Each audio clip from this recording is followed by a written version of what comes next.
Hi, this is Phil, and I'm here to tell you all about the Capes and Lunatics Patreon. Get early access to all of our interviews, including the monthly Chichester Chats with writer and comic book legend D.G. Chichester, new episodes of classic Capes and Lunatics shows, including The Quantum Zone, This, That, or the Third, and many, many more specials, all completely uncensored. Access starts for $3 a month, full video when you pledge $5 a month. Check out the link in our show notes or go to patreon.com/capesandlunatics. Hope to see you there.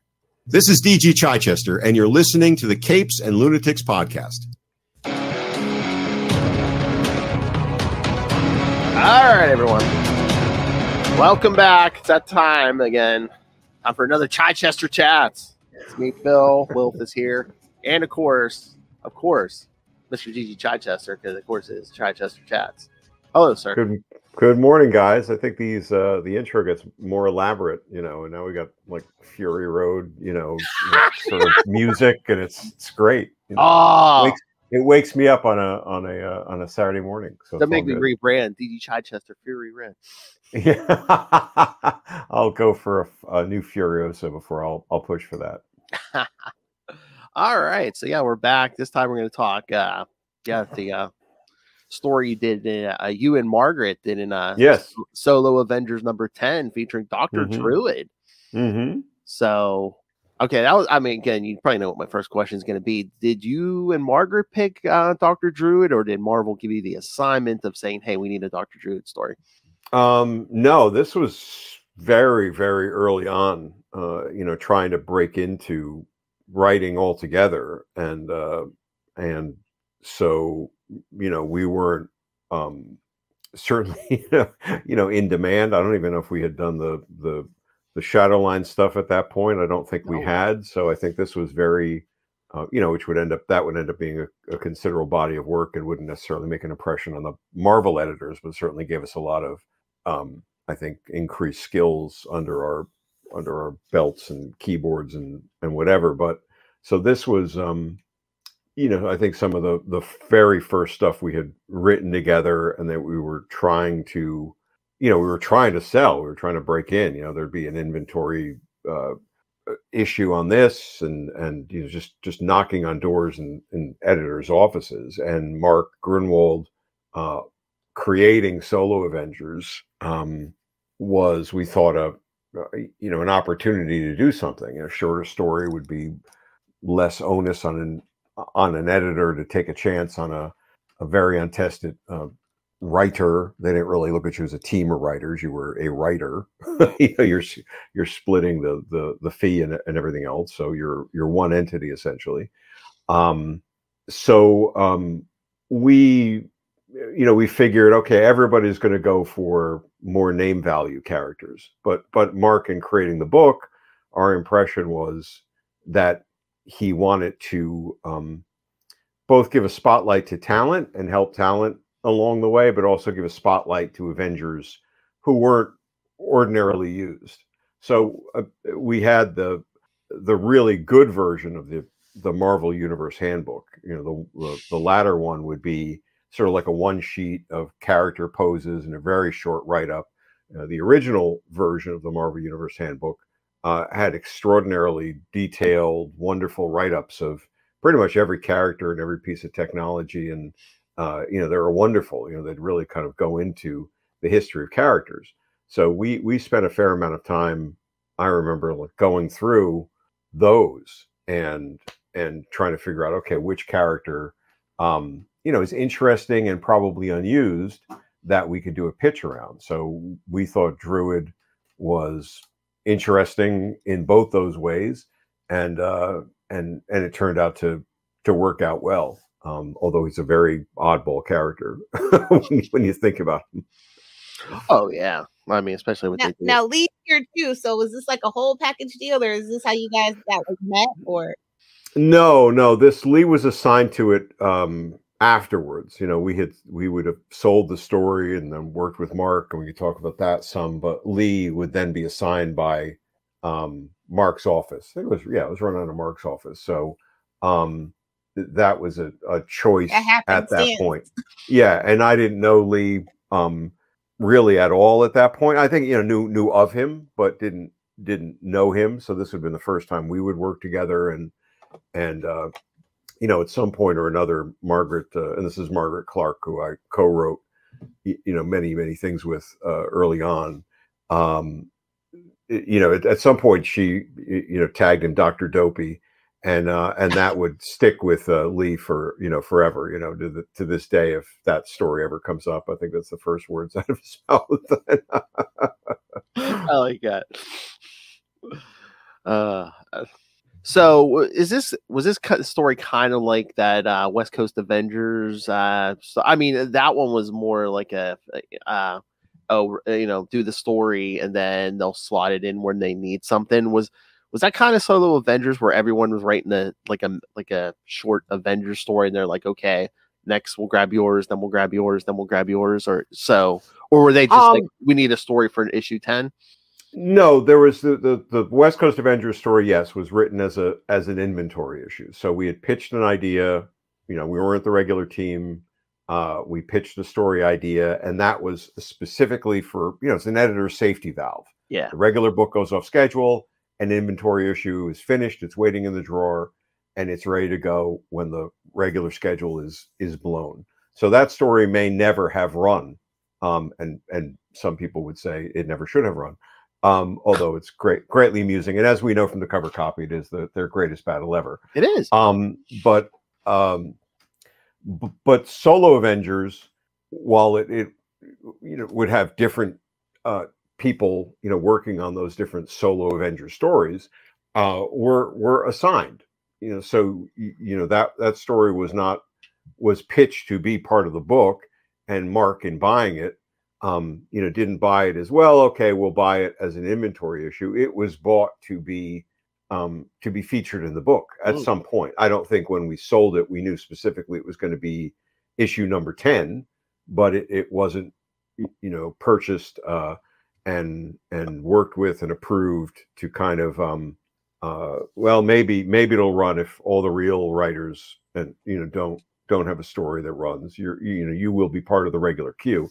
And then they would look at, their schedule and probably, balance things out. If the month before and the month after, maybe they had a more popular Solo Avenger, a more well-known one, that it would make sense to bookend or put Doctor Druid, a less-known character, in between those. If they had a magic character like Druid one month, maybe they didn't have a magic character the next month. Those would be the editorial decisions you would think about. But we knew when Mark bought it that it would be part of the featured lineup so long as the book continued. Oh man, you could talk Mark Grunold to me all day. I love the Mark Grunold. Oh yeah, Mark was fabulous. I would love to do like some kind of tribute episode at some point, just to get you and whoever else to just tell that, because again, that would have been my number one. I'm like, I wish I would have, would have been able to talk to Mark Grunold, because just all the stories I hear is just sound like and again, he seemed like he loved his job. He did. He did. He loved the characters. He loved the universe. He loved the people he worked with. He loved the fun of it. And some people, will say that's what ultimately kind of killed him, was, when Marvel became very corporate and we were under a lot of, pressure, and there was pressure to, have layoffs and all this kind of stuff. It was so much pressure and tension on him. Now that's anecdotal observation. That's not, real fact. But I was always intimidated by Mark, even though he was because he could be a very, from the outside, if you didn't know him, he could be a very kind of inscrutable character. So I didn't have a very close relationship with him. And then I was also very, insecure about what I was trying to do, which is one of the reasons of, teaming up with Margaret Clark to try to overcome things from, both sides. She was having a hard time kind of breaking in as a woman, to some extent. And I was having a hard time trying to kind of position myself because I was just insecure. But Mark, taught me a lot about interacting with people and interacting with, I think, creative people, because, he purchased the story, but, he told us it needed work. It wasn't just, okay, it's great, go.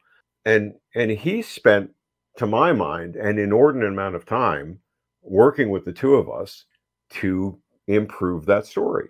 You know, taking us through. I can't remember if he did it before he bought it or made us make the changes first. Probably that you know would put him in the case. You know, he probably like said, "All right, there's something here. I want to do this, but you guys have to, you know, have to make this work." But at the same time, you know, he spent a good amount of time sitting with us, not just some notes or like, you know, 3 words or here's a sentence and go figure it out. You know, going through what worked and what didn't work, more importantly, and ideas, you know, not you know, defined thing or do this and make this panel and make that panel.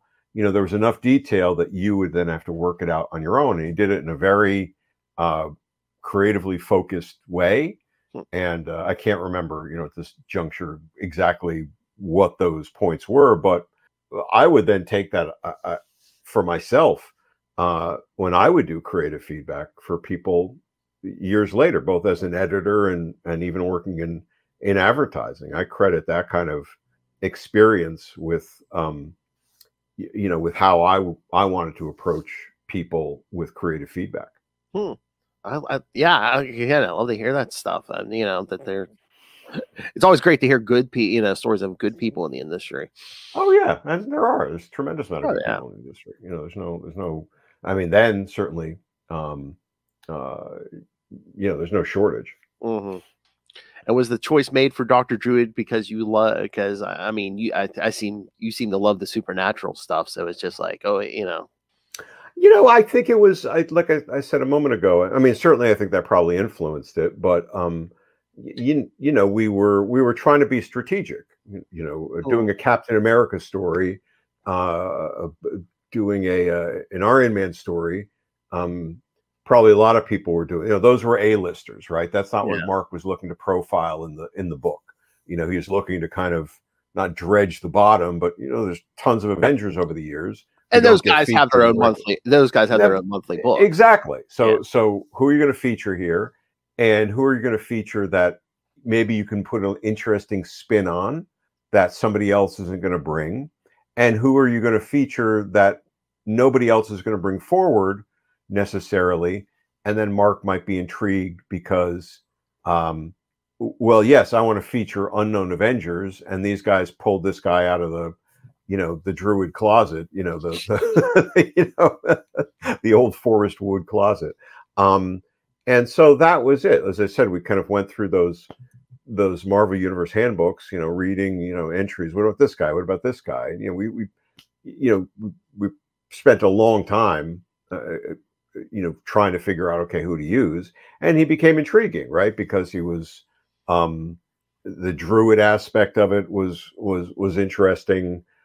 This character who was sort of obsessed with knowledge of the occult, and that was, you know, almost this academic, you know, way of doing it. You know, that became a kind of an intriguing, like, twist on things. You know, we thought, but you know, as a character, you know, he's this portly, you know, middle-aged, you know, you know, rotundish figure, you know, and you know, it's sort of undefined-ish powers. You know, Celtic, you know, whatever's. And so he's certainly not as sexy or Ditko-esque as Doctor Strange when it comes to the occult. But I think it was, again, it was a combination of, yeah, that's kind of intriguing from a supernatural point of view. But I feel in my head and heart we picked him because we thought it might get Mark's attention. You know, that was the onus of the book. You know, the intent of the book, you know, was Hawkeye would get a profile, you know, place because Hawkeye was close to Mark's heart, and then the backup story or the secondary story would be Avengers who didn't usually get a spotlight. Here's a chance for them to kind of come out and maybe make an impression, and also it was a little bit of a talent farm. It was also a chance for Mark to work with people who didn't have standing yet. Not total unknowns. You know, it wasn't a tryout book. Yeah. But it was a chance to kind of give somebody an 11-page swipe at a story, which is not too much of a commitment on Marvel's part, but also is, I would think, an unspoken challenge from an editor to a creative team, because people are always saying, I need more pages. And if you can tell a story in a shorter amount of pages and have it work, then you're really onto something, right? You can focus your skills and story beats and so forth and make things work.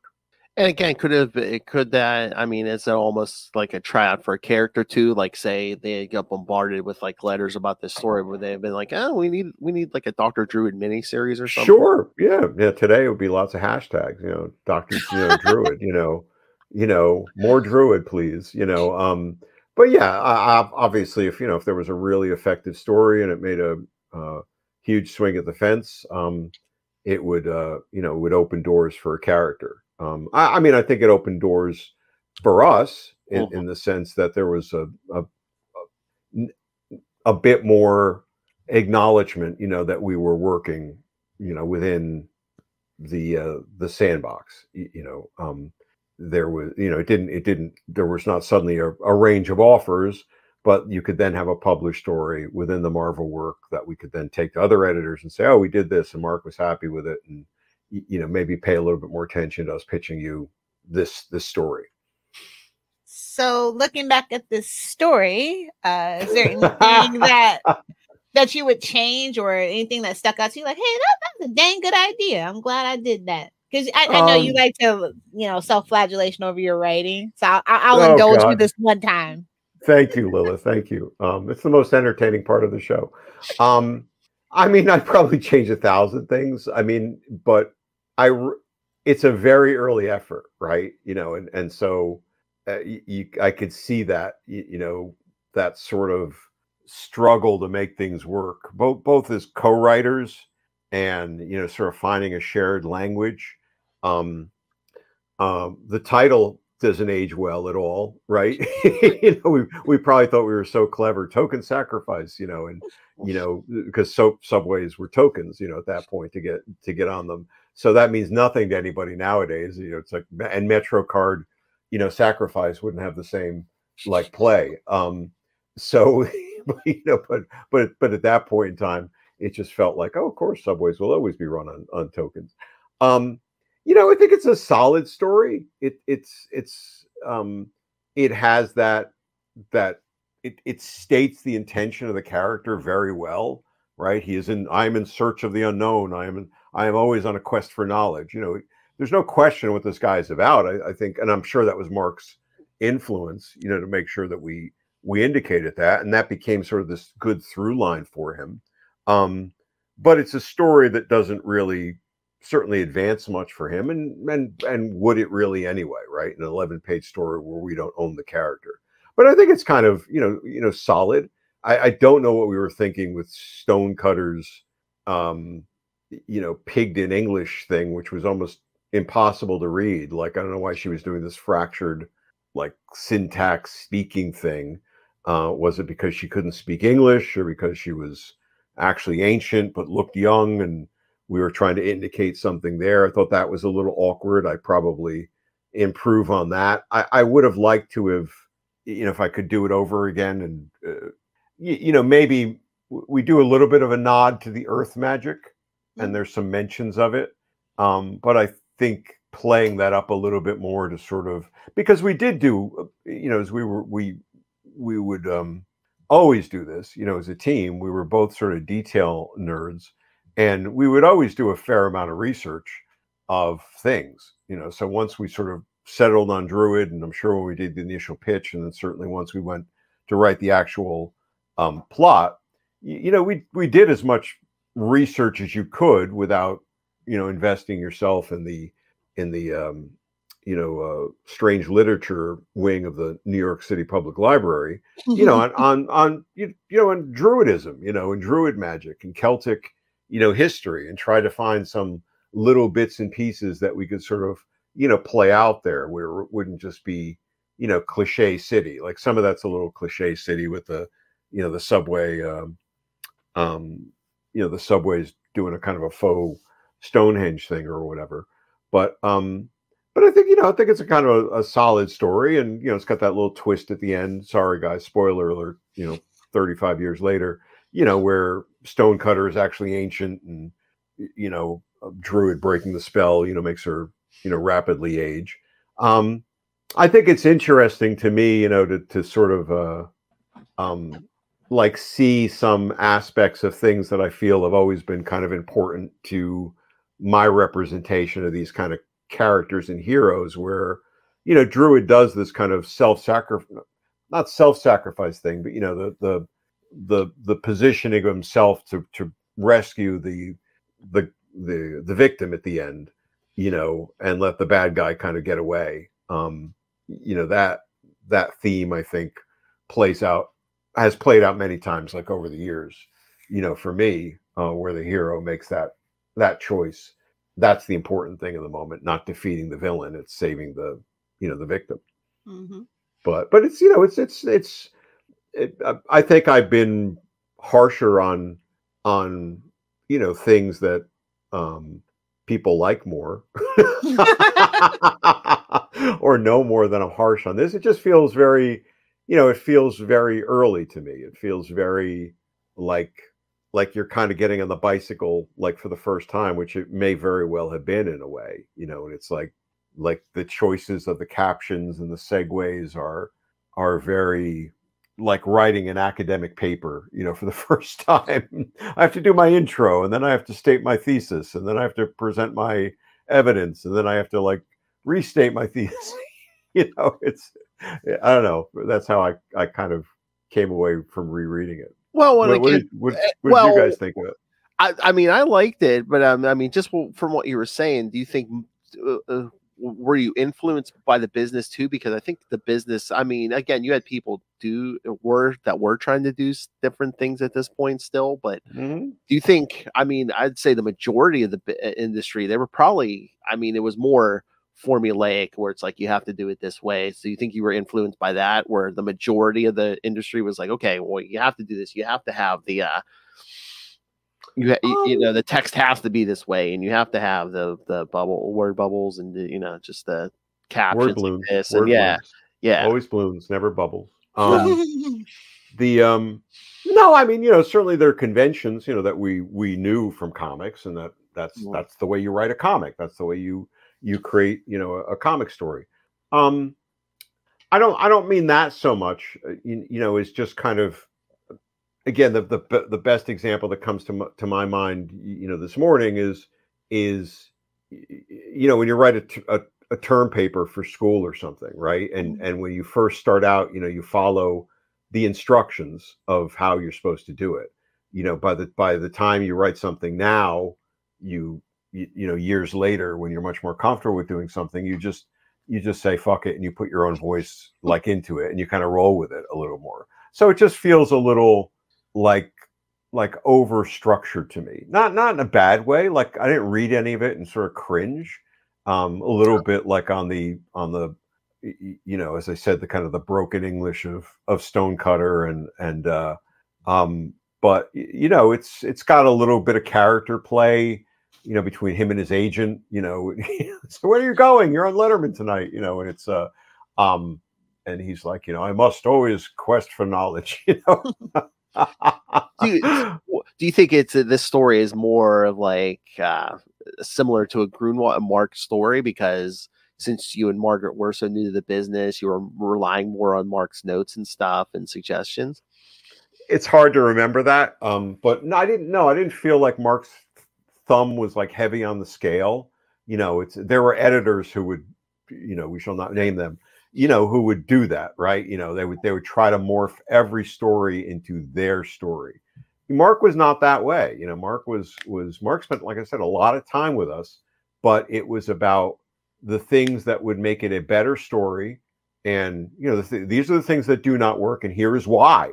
And then these are the things that it needs to do to accomplish, you know, a good story structure, a good Marvel story structure, what it needs to serve the character. I mean, I can't remember all those specifics, but they would have come through in the story, or Mark would not have, you know, purchased it and run it. But it was sort of like, here, I'm spending the time with you.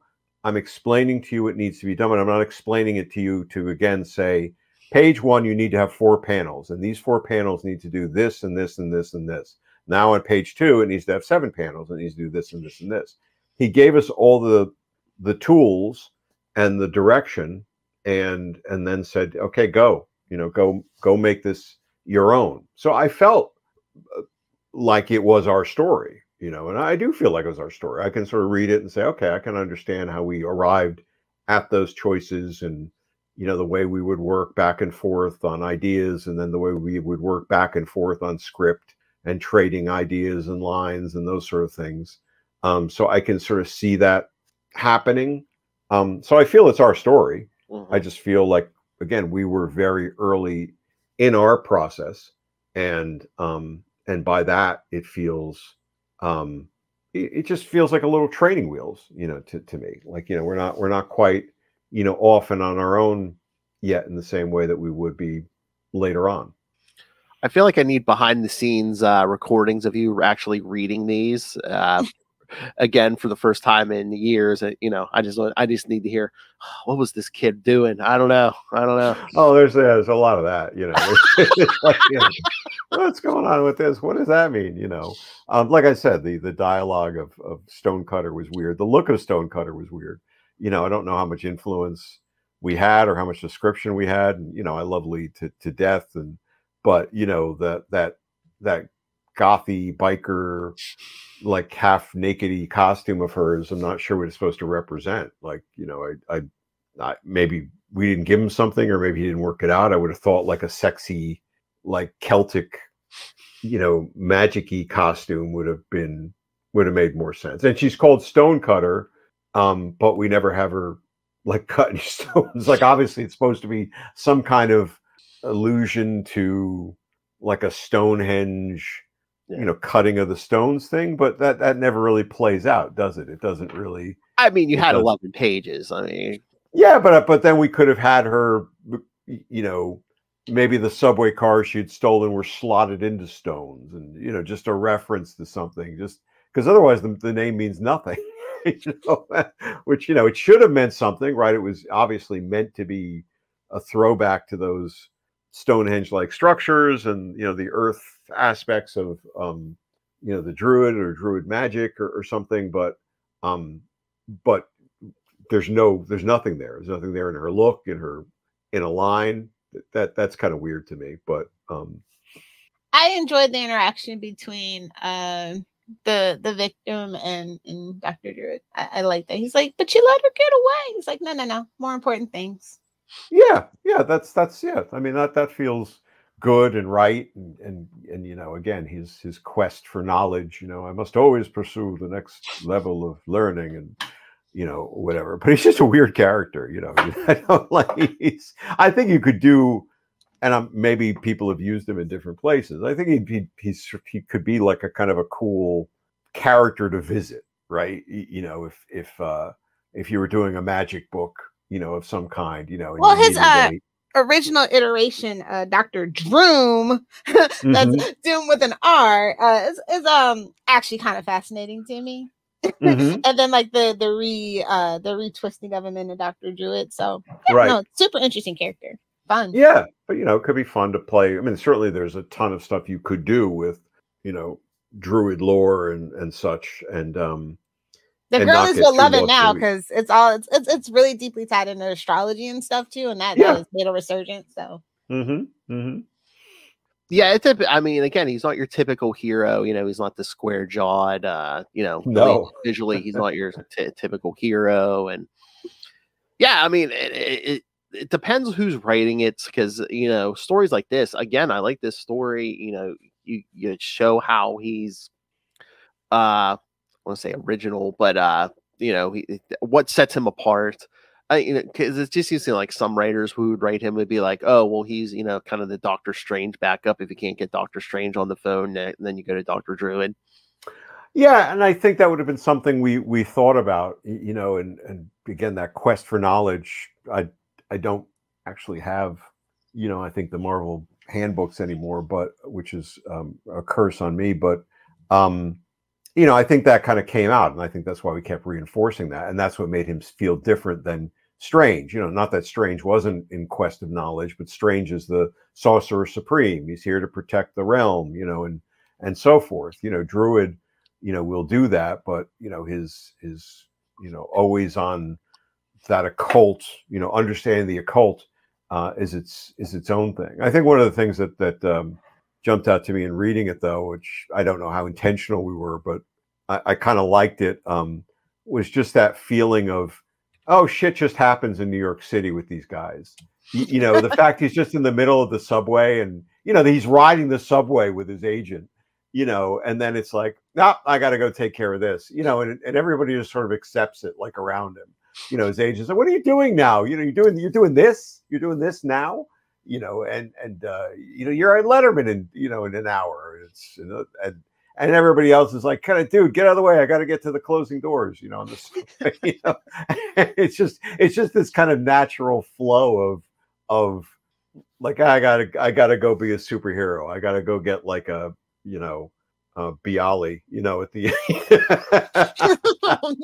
at the bodega. I like that. Again, I don't think we were totally conscious of doing it, but I think that's one of the fun naturalistic things of playing with that type of universe and that type of Marvel universe, especially with these secondary characters, right? It's another super freak. What's this one all about? He's not Strange or whatever else, but he's somebody. He's got cloaks and costumes, and off he goes. I mean, you always got to figure at this point in the Marvel universe, people have seen everything. It's like, oh, why were you late for work? Oh, the subway was delayed. Some guy was doing magic down there. Yeah, right. Exactly. My train vanished into a portal, a Celtic portal somewhere. I know. That's the other thing. Yeah, he was with his agent. They were on their way to Letterman because he had a book coming out. Yeah, he had a book coming out. Like book on occult books don't sell as well as they used to, and you've got to you got to hype it. So that's that.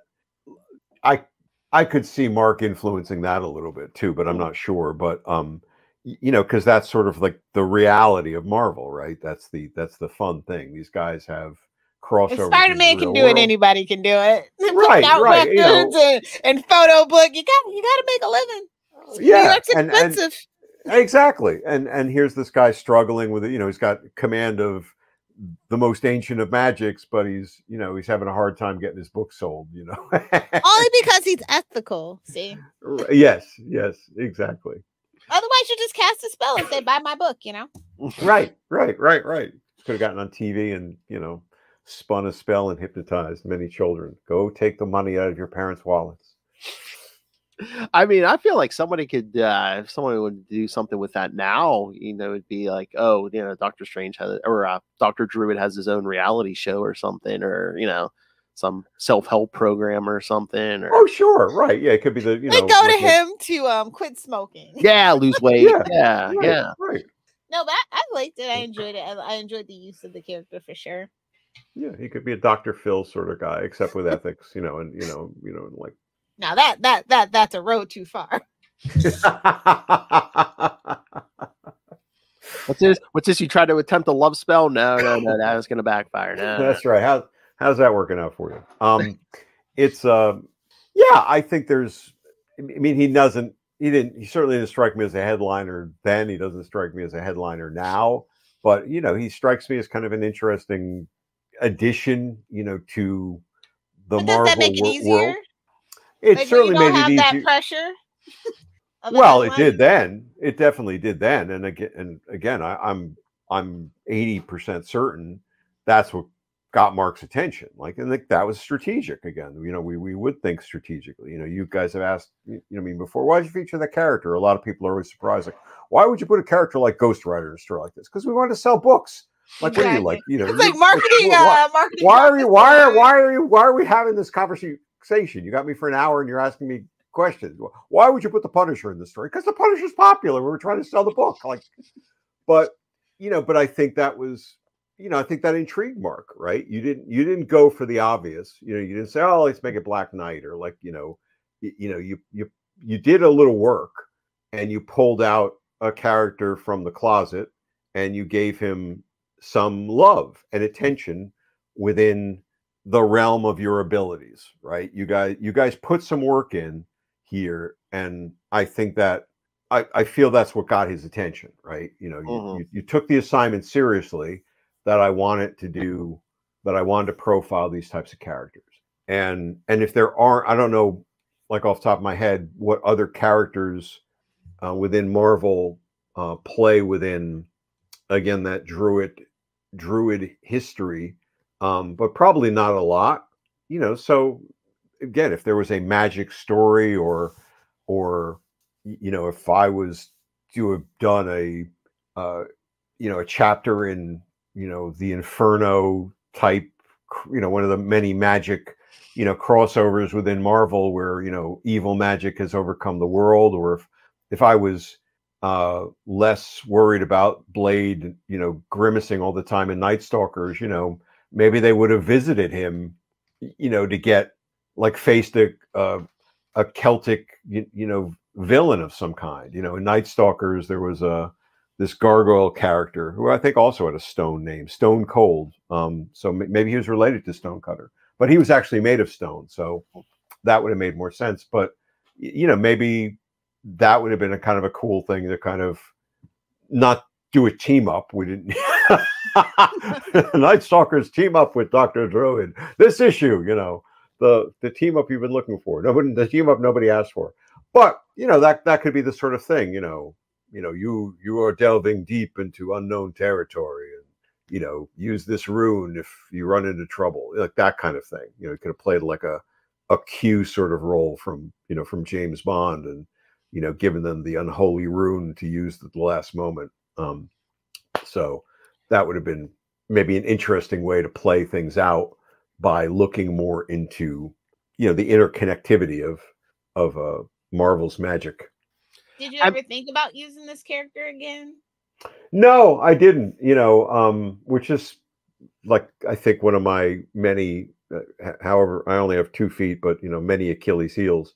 You know, that's right. That's sort of like one of my, you know, failings of like, you know, oh, look, I use this and introduce this, and then I didn't go back to it. Now, he wasn't my main character, so it wasn't like something I needed to kind of necessarily, you know, do with him. But in retrospect and kind of talking about it now, that would have been, why not? Like, why not use him in Night Stalkers? Why not use him somewhere? Well, as we've learned, it's never too late. As we've learned, yes, there is that. I will now reveal it for the first time. The Doctor Druid Black Armor series is coming out, so we're Daredevil loans him. You know. Oh no, Doctor Druid and Purple Cloak. Yeah. There you go. Yes. You know, the soundboard is always available. Yes. Yeah, well, it was so weird with Doctor Druid in this time, because I think not too long after this story, like they had him like kind of go nuts and betray the Avengers. Then he kind of disappeared for a while. He was they did use him again? Did they? Yeah, really? I think he was in the Avengers at this time. This might have been towards the end, but then like I think the mid '90s, they kind of brought him back and de-aged him. Like he had a full head of hair. He had, of course, the '90s. Everybody got de-aged. The '90s ponytail. Yeah. Okay. So he sort of became like what, you know, the silver guy from Cobra Kai, you know, like I mean maybe you influenced Mark, because he did use him in a Captain America arc, you know, the one where Captain America turned into a werewolf. But yeah, I mean, Mark used them in Captain America. Oh, good. I didn't realize that. So maybe, yeah, I mean, like I said, it's a useful character, and I'm going to say with no information whatsoever that kind of use sounds more interesting to me, the werewolf storyline, than just, because I think there's a trope of, let's take a marginal character and make him the evil or foil, you know, you know, the character who turns everything bad, right? You know, he makes a massive mistake, or he turns evil because he hasn't been getting the love and attention of the rest of the Avengers. That to me, I've never liked those type of, you know, stories. That just feels like the kind of like cheap, easy, you know, pass. But using him for werewolf magic, or, you know, transformative animal magic would probably fit within right? Again, that zone of loosely constructed, druid earth magic, natural magic, as it were. So yeah, kids, yes, DG Chichester influenced Mark Grunwald to use Doctor Druid. So you wouldn't have Man and Wolf if it wasn't for DG Chichester.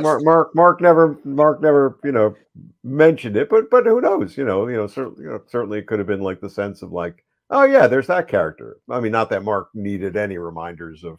I mean, that's literally why they put him in charge of the official handbook. Yeah, no, exactly. The Mark didn't need reminders of who existed, but maybe it I don't, timing wise, maybe it was like, oh yeah, maybe I need a trick for that. Maybe that was a little reminder to pull that out. But there are a ton of characters in Marvel that go underused, underserved, especially in the magic realm. So yeah, it's always nice to see an underutilized character, honestly.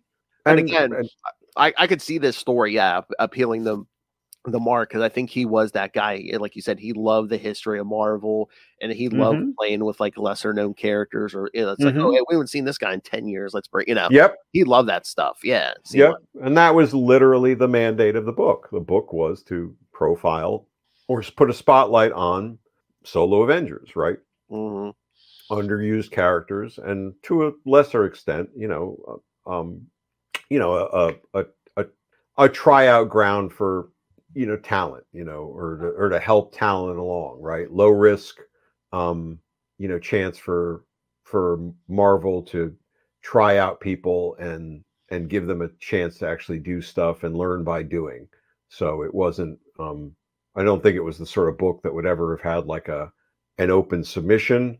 And I'm sure it was hit by every creative working to sort of like, I can pick up another 11 pages of work, I'll do that. But my impression, again, and certainly our experience, was, Mark was more receptive, because I think we gave it some original spin, and he recognized, that we were trying to kind of find a foothold and, get some momentum for ourselves as a creative team.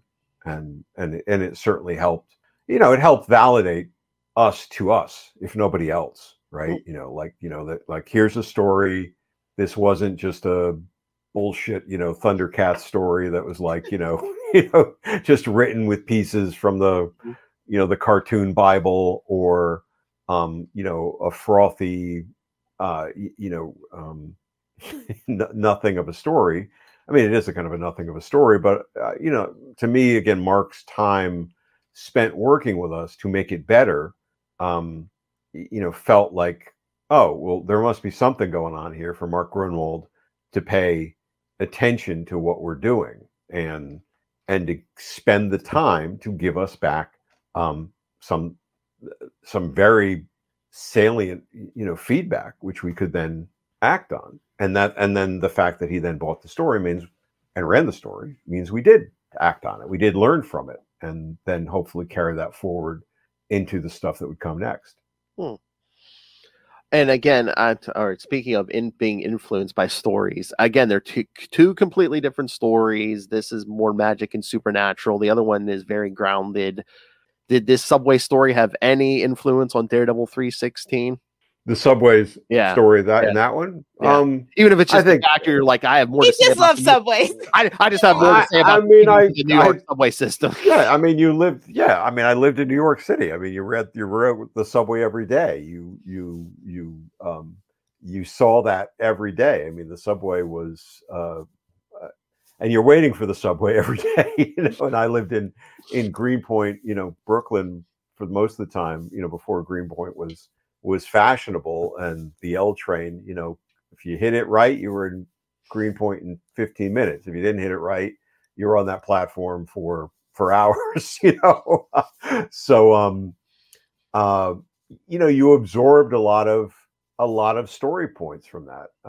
So I'm the sure, best people watching place, honestly. Yeah. And the mumbling, like speaker, at the beginning, is gotta learn to speak conductor. Yeah, you got to learn to speak conductor, right? So I think anything that took place in the subway with either Druid or or Daredevil or anything else, was certainly influenced by the time of being there. I was not the most interconnected person to New York City of all time, but I certainly feel that the time that I did live in the city gave me more, a better feel, for what it was like to sort of be in the city and feel the impressions of neighborhoods and environments, and in the case of Daredevil, sensory, type things, and the smells and stinks and pressures and humidities and whatever, that I could use when I would write those stories. But but the subway was, an interesting place to be. So would you say that's like a good tool that like writers should like try to hone? It's like wherever you go, especially if it's like a bustling place with a lot of people, just like let stuff sink into your subconscious. So like, yes, at some day, like, it could be 5 years from now, it just pops out of your subconscious. Absolutely. Totally. I mean, and now you've got the gift of things like Atlas Obscura, and such, which will tell you, here's the quirky semi-safe alley to go down, here's the weird, museum, or here's, the strange artifact on the edge of the city or whatever. And you should always do that. I mean, you're going to take in something more from that than you're ever going to get from a book or a video, or, oh, hey, I'm doing a walking tour of whatever, watch my video on YouTube. That's not really going to create it for you, right? You're not going to get that sense of, either things are on top of each other, or there's a more grandiose spectacle to something, or maybe it's a lot smaller and, more confined, but, or just the voices, Lilith, what you're saying, it's like, the subway being sort of like a living storybook, right? You can go to locations as a creative person, as a writer, and you should just sit there, right? Bring yourself a thermos or, coffee, and just sit and just listen, right? People watch, and things will happen, and you'll pick up lines of dialogue, and you'll pick up, you'll watch people even just and sort of like make up dialogues in your head. What are they saying to each other? They look like they're really angry with each other. What are they angry about? And you get a great sense that you can't possibly get from from anything except being there. And you're not going to move maybe to Boston or San Francisco or Amsterdam for 6 months at a time. Maybe that would be nice, but you can spend a long afternoon like in some of these places and just take it in, as opposed to just, I need to go to the museum and I need to do this, and now I need to go to the cafe. So soaking it up and capturing it in the moment, not just like, writing down those impressions, are things that you can come back to. So that's literally what you have Daredevil doing in 304, right? He's just like people watching the whole time. 304 is everything.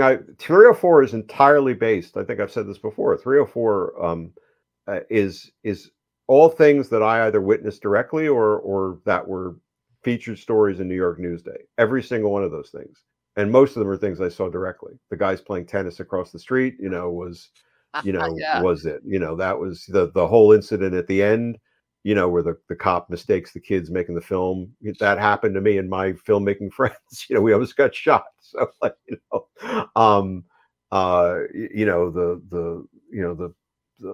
people juggling torches, everything, in there is all just incidents. The thing where the subway grabbed the baby carriage and started dragging it down the platform, that was an actual incident that happened. The number of times I saw people steal cabs from somebody else, that was constant. So that's why you capture those moments, because none of those moments was a story.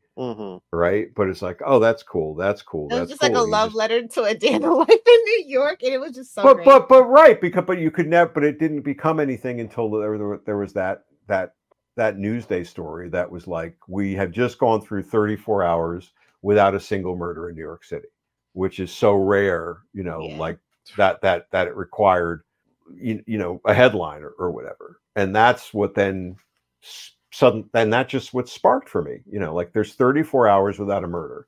So murder being the worst of the worst.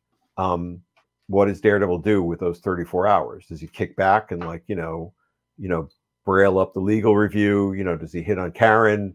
You know, or does he say, I've got 34 hours to kind of go all in on everything that I can't do when, you know, the murderers of Hell's Kitchen in New York are ripping the city and people apart. Not that every Daredevil story is a murder story, but like if that's the worst that's going on, then maybe he can be there for everybody else. And that's just sort of like, you know what, I wonder if this works. And it did. And then of course, Ron, you know, Garney gets on it and it becomes, you know, kind of magical in a way. Yeah. I love that story. But that's why you collect those moments, right? That's why you collect them, because you don't know what they're gonna turn into. Yeah, again, yeah. So like you can't sit in a bubble your whole life, or you know, I mean, it's your writing's not going to have the like that flavor and stuff. Right. Yeah. And even the, you know, to bring it back to, you know, our boy Druid, you know, the subway's a creepy place, right? You know, like going through these tunnels, and you go in the dark, you know, you're underground. You're underground. The city, the other city, yeah, you know, it's exactly. really fascinating. The New York subway system, honestly. Right. And the story doesn't play that up, you know, except maybe as like, you know, one mention of, you know, night and darkness or something like that. But, you know, but that sense of like the tunnels, right? It is a magical portal when you think about it. All the literal blood, sweat, and tears that went into that system, and it takes you from one place to another. Exactly. You go a better quote unquote place from another place. You know, Coney Island being at the end of the line is like a whole thing too. Yeah. I mean, you know, you journey into darkness and you emerge into light, you know, somewhere else. You know, that would probably been a, you know, another way of writing any one of Druid's many, you know, purple prose captions. But but I mean, that's sort of like that experience of actually riding the subway and feeling that, you know, I think is at least sprinkled throughout, you know, aspects of that. It's not the main thrust of the story, but you again, you know, you experience it. And you know, Margaret being, you know, in the city as well, you know, she had the same quality of experience. So, you know, we're able to sync up, you know, well in agreeing on ideas and then how to represent that. Yeah, I would love to pick your brain about working as a writing team. Not today, but another episode, because I find that fascinating how people figure out like the ebb and flow and who does dialogue description, like how that just comes about. I find it really fascinating that people can do that, because I hate people outside of Phil for the most part. So. Yeah, wow, that's the greatest compliment I've never had. Yeah. I mean, yeah, pick another, you know, one of her, you know, the stories I worked on with her, and, you know, like we can use that as the thrust. I mean, I can't remember, you know, every instance of that, but I can remember. Is there a story that sticks out that it just clicked, like a story where you guys just kind of click, like it just came out of nowhere? And maybe we can cover that. I think we might have covered one of those already. I mean, I think that West Coast Avengers was one that you guys both worked on, right? Oh yeah, I mean, we worked on West Coast Avengers, worked on Justice, we worked on this, we worked on, you know, all the Shadowline books, you know, all the Dr. Zero, St. George, Powerline, then the Critical Mass series that followed that, and then the Punisher, you know, Captain America, Blood and Glory, you know, thing, I think was, and then there was a Thundercats. Okay, Thundercats it is. But Thundercats never ran. Thundercats was. You don't know how resourceful I am. No, I mean, if you could find Thundercats, I mean, because it was an inventory story. I don't think it was ever even drawn. You know, it was like we sold the story. No, actually, we didn't. We pitched Thundercats. We didn't sell Thundercats. We pitched Defenders of the Earth. I was gonna say, if it's somewhere, let me tell you. No, we pitched Defenders of the Earth, which was another one of those. You know, I would just love to hear that story. Actually, I mean, we pitched anything that we thought, you know, we could get, and most of those were like the lower, you know, they were the low rungs on the ladder, right? That nobody else really even wanted to work on, and so we would try to like find our way in, and you know, that would help. I mean, Justice took, you know, friggin' forever, like trying to knock on Howard Mackey's door. Howard, can we pitch a story? You know, and like, Howard was not receptive, and he finally grudgingly kind of gave us that in, and that was a total inventory story, and then that ultimately ran, which I think indirectly may have led to the Shadowline stuff.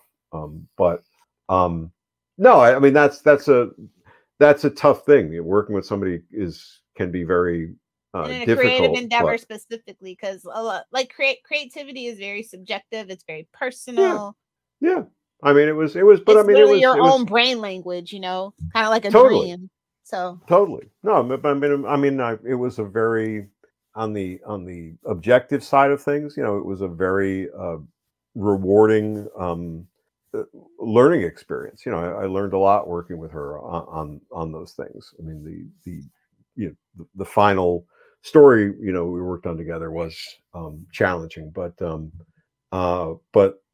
that's, you find a good rhythm, and you pick up on, as you said, you each contribute your strengths, in different ways. There's a value in being able to play off those things, with each other. There's less value monetarily because they're not paying you.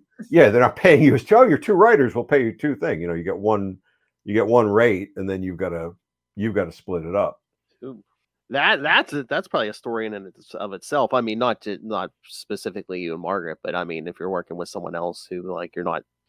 Yeah, Colin and Landing. Colin and Kelly, they talk about that a lot, actually. Yeah. And you could ostensibly you could double the output, right? I mean, I think that I don't know for sure, but I think that Alan Grant and John Wagner, who wrote together, I think that they had I know they had a good relationship, but I think that they could sort of like double their output in a way, and then kind of cross back with each other to kind of, I always had that kind of impression. I never grilled them on it exactly. Me and Margaret would sit down and we would do the things, very directly together. But that's another way of partners working. Is gotta get in the system. It's capitalism. I hear right, but you could double your output, and then you could cross check it, back, right? And then you could do twice as much work and be on twice as many projects, and then it's okay. Now you got more exposure, and then your money is equalized. We, especially when we started, didn't know each other, well. We didn't know our creative rhythms, very well. So, there was a lot of well, what do you think? Well, what do you think? Back and forth. And, nobody was really, maybe somebody would come up with an idea away from the other, and then we come back and then test that out. But, or come up with a line and say, hey, I thought of this line for so-and-so, for Dr. Druid. And then, we'd okay it, but we would always cross-check stuff. And there wasn't any really going away and doing anything independently of the other. Okay. All right. Anything else for him, Lilith? Because today. I do have an idea for next episode. What Lilith was talking about, the back and forth between you and Margaret. I think next time maybe we should do Marvel Superheroes #1 from 1990. I was refreshing myself on this. Yes, it's him. It's Margaret writing a Hercules story. Oh my God! I've got to find Ray's that. gonna love that. Yeah. So what issue is that? I gotta Marvel Superheroes. It says spring special on the cover, so I don't know if they did it quarterly or something. Maybe. All right. But I do have a request for Hellraiser in October. Just so okay. Yeah. I figured we'd do something like that in October. Yeah. There's kind of the cover right there. You'll see Moon Knight's kind of in the middle there, and all right. That's man. I barely remember that one. I gotta go dig it through the archives. It's another anthology book because it said we might have to do both of them because we'll do issue 1 next time, and then at some point we'll have to do issue 2 because I think you have another story in issue 2, but it's you, Margaret, and another writer. Really? It's credited. Yeah, I don't know. So not Alan Smithy. He wasn't working at that time. No, I think he was. He was still in the Bahamas. Yeah. Then. There might have been a story that somebody plotted. Maybe we had a script. I don't know. Oh, okay. We'll have to find it. Yeah, but next time we'll do the #1. So, all right, Hercules is fun. He's a fun character. Yeah, and we can pick a bunch of stuff for Hellraiser. Lilith, that would be a perfect thing to play out. So, It's some of my favorite stuff by you, honestly. I like Hellraiser universe though, and I thought you really, and that and your Slider stuff. I feel like you really were like a fan, and you had like a lot of blood, sweat, and tears into that stuff. So. Oh yeah. Oh no. I mean, I definitely, yeah, I was definitely, again, very formative, good stuff to work on.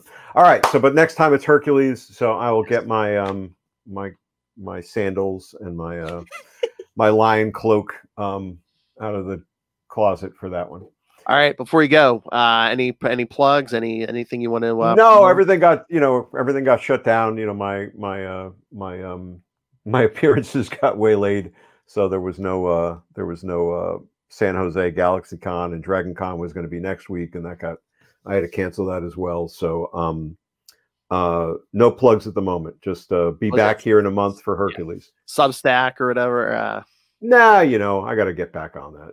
As I say every time, and somebody shamed me, so I'm gonna do that this afternoon actually. So this is my challenge to myself. All right. Well, once again, thank you for guys. Yeah, this was fun. This was a good revisit with a good doctor. Yes. And next time we'll do some Hercules. All right. Thank you so much. All right, guys. Enjoy your Saturday and enjoy your weekend. Take care. Will do. Bye.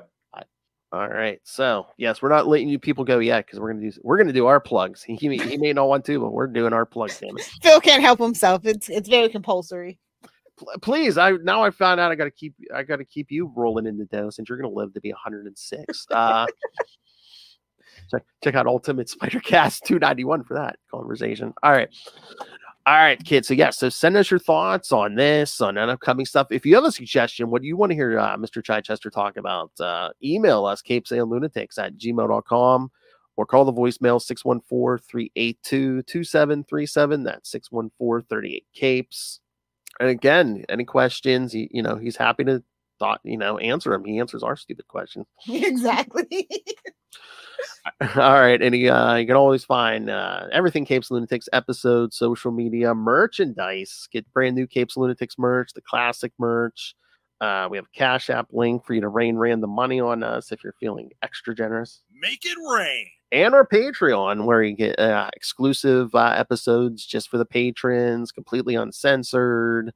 Again, sometimes we might have a year-long theme. Sometimes we just do some one and done. So you never know what you're going to get. So find that at patreon.com and find everything at tubespace.ao/Capes and Lunatics Podcast Network. Tubespace.ao/Capes and Lunatics Podcast Network.